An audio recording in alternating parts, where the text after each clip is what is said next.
Tout d'abord, merci. Merci pour vous tous, disons-le,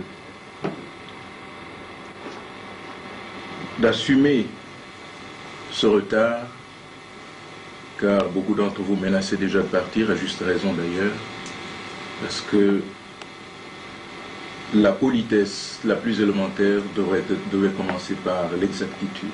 Vous avez été exact, nous ne l'avons pas été, veuillez nous en excuser. Merci également au Présidium. Merci à vous qui les avez mandatés, car ils se sont acquittés avec beaucoup d'ardeur, avec une foi qui ne s'est pas encore démentie des tâches que vous lui avez confiées, à savoir essayer d'organiser une fédération de l'Union panafricaine pour la démocratie sociale, et qu'avec votre permission, et je justifierai tout à l'heure pourquoi cela, je voudrais sommairement l'appeler panafricaine pour éviter de traîner tout l'union, etc. Merci à vous tous de l'intérêt dont vous avez bien voulu honorer cette organisation, ce parti, et bien entendu en venant si nombreux pour me saluer, pour me dire ce que vous avez au fond de vous-même, vos interrogations, vos angoisses, pourquoi pas vos espérances. Oui, je crois que les temps sont mûrs pour vous tous, pour nous tous, d'espérer autre chose pour notre pays. Oui, c'est exact que l'Afrique est menacée. L'Afrique est menacée dans son être, dans son existence. Tenez, j'ai ici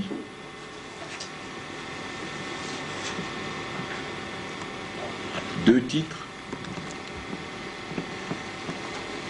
L'un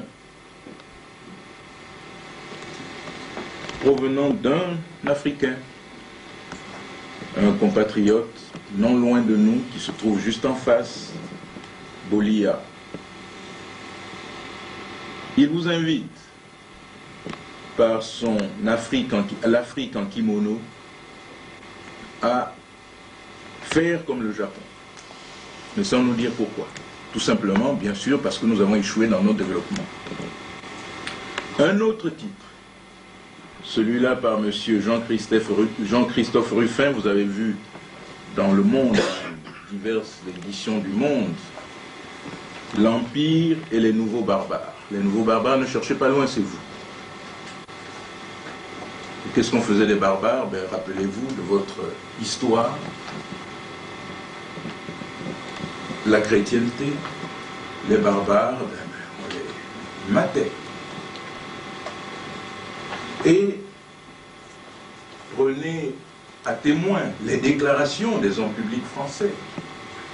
C'est l'envahissement. Vous êtes des envahisseurs, non seulement barbares, mais envahisseurs de surcroît. Est-ce suffisant pour vous déterminer que vous êtes en danger? Je ne pense pas. Il faut aller encore un peu plus loin. Il faut remonter au temps préhistorique. Rassurez-vous, je vais simplement survoler. Pour vous rendre compte que l'homme de Cro-Magnon fut éliminé par son congénère parce que l'autre avait des outils plus performants. L'outil est, pour ceux qui, mais je n'en vois pas beaucoup, c'est une génération très jeune, en tout cas pour ceux qui ont eu le malheur de m'avoir comme enseignant, comme professeur, ils savent que l'outil, c'est le facteur sélectif le plus puissant de la race humaine. C'est celui qui a l'outil le plus performant qui gagne, qui a servi, qui domine, qui impose sa culture. L'outil, c'est la science. L'outil, c'est la technologie. Voici pourquoi, et comme disait votre premier secrétaire, en ayant choisi la science et la technologie, nous avons délibérément choisi véritablement de prendre le taureau par le corne et d'aller au-devant de la difficulté. Car si nous ne disposons pas de cet outil, nous n'avancerons jamais.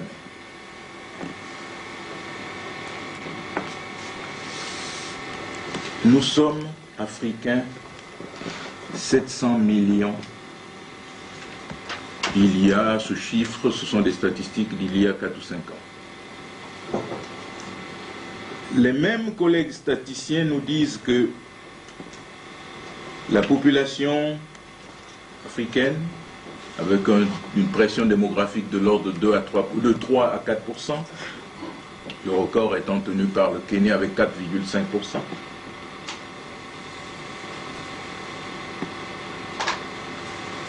Ils nous disent que cette population double tous les 23 ans. Autrement dit, dans ceux d'entre vous, dans une dizaine, une quinzaine d'années, de 700 millions, vous devez être à peu près un peu plus, 1,5 milliard. Et vous aurez les mêmes outils qu'aujourd'hui, là où la bêche. Autrement dit, le même niveau de production que vous allez partager avec une population double. Est-ce concevable? Vous allez au-delà des famines, au-delà des désordres, au-delà des privations. Mais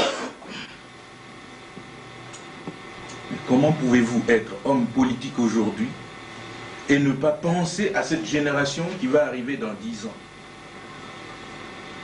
Et vous dire, vous contenter de ce qu'il y a de gérer la crise et ne pas nous dire, il faut que nous fassions le bon pour que ceux que nous générons maintenant puissent vivre mieux que nous.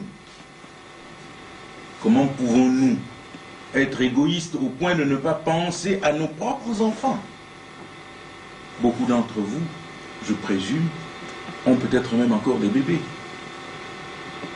Ces jeunes gens auront 10, 15 ans. Moins de 20 ans, d'ici une quinzaine d'années, et vous allez leur infliger des privations? Je pense que non. Je pense qu'au point de vue, en nous-mêmes, nous devons déjà nous révolter. Et c'est cette conscience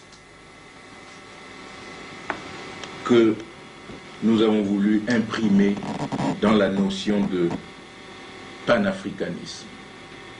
Pourquoi panafricanisme? Mais parce que le sort de toute l'Afrique est lié. Il n'y a pas un seul pays africain qui puisse s'en échapper. Il n'y a pas un seul pays africain qui puisse dire « moi, je peux m'en tirer tout seul ». Erreur. Imaginons le Congo, panafricain, développant ses structures, sa production, doublant sa production de canne à sucre, de cacao, de café et tant d'autres choses. Imaginons, le Congo se dise, moi, je suis panafricain, bon mais d'accord, j'ai mis la science et la technologie de mon côté, alors je vais développer tout ça. Et d'un seul cœur, nous développons tout ça. Mais qu'est-ce que nous allons faire? Nous sommes 2,5 millions. Nous serons peut-être 5 millions, disons. D'ici, comme je viens de dire, nous allons doubler d'ici une dizaine d'années, une quinzaine d'années. À qui vendre ça? Ici, la science et la technologie commencent à avoir des succès d'année. Le café, ben, vous pouvez l'avoir synthétisé. Le cacao, la même chose. Le bois, bien sûr, avec la superconductivité. Ils sont bientôt prêts. Grâce à la technique, à la technologie, ils sont bientôt prêts à fabriquer tout le matériau. Ça s'appelle la science des matériaux. S'il y a des physiciens dans la salle, bon ben, ils n'ont qu'à m'infirmer ou me confirmer. Alors, à qui nous allons vendre notre café, notre sucre, notre cacao? Nous allons pousser les gens à la production. Nous allons pousser nos paysans en disant, nous décentralisons, nous produisons. Et ils vont vous dire, d'accord, voilà, c'est produit, ça y est. et nous allons nous rejeter dans les mêmes errements que le passé. Nous avons beaucoup produit. Nous avions des prévisions. Pour la Sangha, je crois que nous devions passer, il y a 15 ans, nous devions doubler la production de la Sangha en cacao. Nous devions doubler ou tripler la production du café de la région des Toumbi et bien sûr des autres régions des pays du Niari. Nous avons à peine multiplié par 1,5. Il y a eu blocage. L'ONCPA ne tournait plus. Les routes étaient impraticables, nous ne vendions plus, et bien entendu, les paysans se sont trouvés avec leurs produits dans les mains. Mais le vrai problème n'est pas simplement parce qu'il n'y avait pas de route. Le vrai problème, c'est parce que nous ne pouvons plus vendre à l'extérieur. La chute des cours et tant d'autres événements. Donc il ne suffit pas d'encourager les gens à produire. Encore faut-il que nous puissions nous organiser pour que cette production suscite et ramène un développement. Tel est l'un de nos défis. C'est pour ça que nous nous sommes dit, pour ce faire, il vaudrait peut-être mieux s'entendre. Pour ce faire, il serait peut-être souhaitable que nous puissions prendre langue politiquement avec les pays frères, et nous commençons par les partis frères, discuter avec eux, échanger nos points de vue, et harmoniser notre développement. Ça s'appelle l'intégration économique de l'Afrique. Regardez l'Afrique de l'Ouest. Elle a déjà pris le pas. Abdou Diouf, qui est maintenant président de la CEDEAO, l'a déclaré sans embâche. Nous voulons un Parlement unique, nous voulons un certain nombre de structures uniques, nous voulons casser nos barrières. Il l'a déclaré. L'Afrique de l'Ouest est donc sur cette voie déjà. Et je n'aurais pas eu cette réflexion 6 mois ou 8 mois avant Abdou Diouf, j'aurais été véritablement confondu pour dire qu'on nous a coiffé au poteau. Et nous allons continuer à nous détruire. Je pense que nous avons 2 défis à lever. Le premier défi, celui-là, nous organiser pour que, avec les partis frères, nous puissions nous entendre sur notre développement. Je vais vous donner un exemple très simple, même trop simple. Le manioc. Qui d'entre vous n'a pas entendu dire que le manioc, c'était véritablement une aberration de la nature? Comment ces gens-là ne mangent que du manioc? Il n'y a rien dans le manioc, il n'y a pas une vitamine, il n'y a absolument rien dans le manioc. Mais aujourd'hui, la science vous démontre qu'avec le manioc, on peut faire du sucre. Ah. Avec le manioc, on peut faire de l'isosirop. Oh. Avec le manioc, on peut faire des conservateurs naturels. Et bien entendu, les cossettes, et puis tout ce que vous savez, l'amidon, et tant d'autres choses. Rien que le manioc. Qui l'eût cru. Bien sûr, c'est le génie technique. Il vous l'annonce déjà. Alors, comment ne pas s'entendre?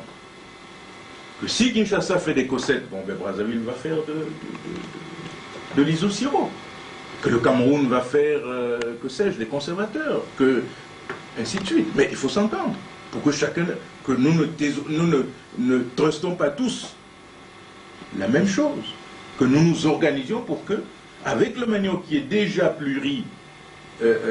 qui offre plusieurs possibilités, nous nous entendons pour que chacun prenne une filière et nous échangeons précisément notre génie ou notre génie technique et bien entendu nos intérêts. Cet exemple pour vous montrer simplement la nécessité, l'importance de ces échanges, de ces unions et de cette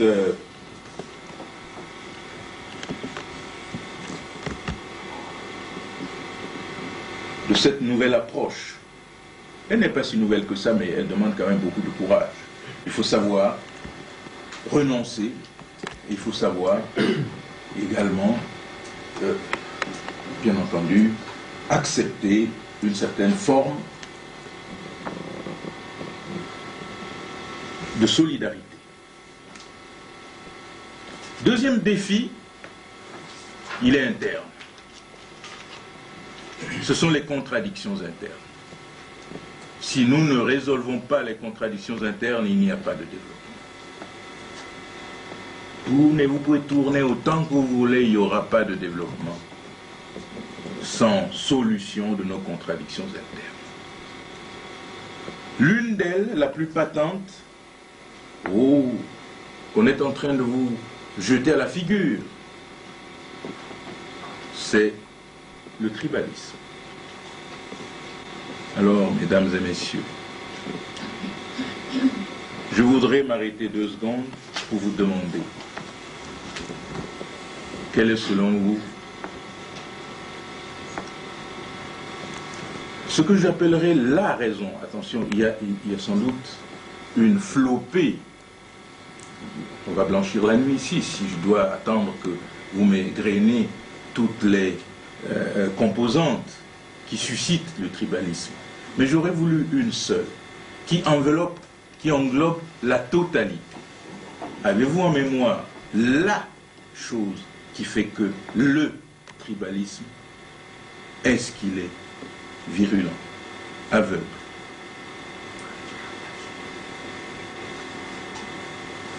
J'allais même dire, à la limite,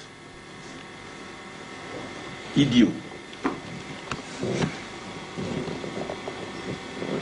Pouvez-vous me donner cet élément?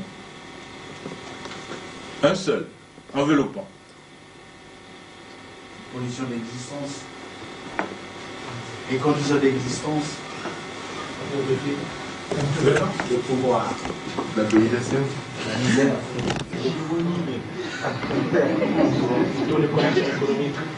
Et c'est la misère. Le sous-développement. La misère qui entretient ça. L'ignorance. On a dit une seule, donc? Oui. L'ignorance.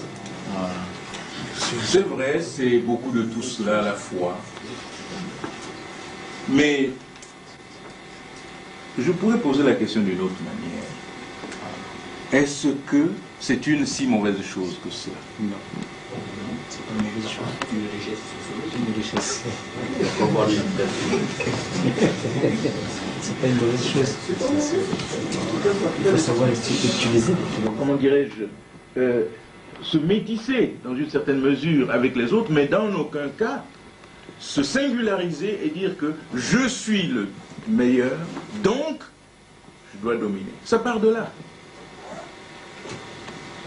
Parce qu'il y en a qui pensent qu'ils ont le pouvoir par, j'allais dire par nécessité, mais enfin par tradition. C'est un peu comme un pouvoir absolu. Alors on pense qu'il n'y a que tel parce que nous sommes les meilleurs, donc nous devons diriger. Parce que notre culture est meilleure, parce que notre façon de penser est la meilleure, ainsi de suite. Cela part de là, si vous réfléchissez bien.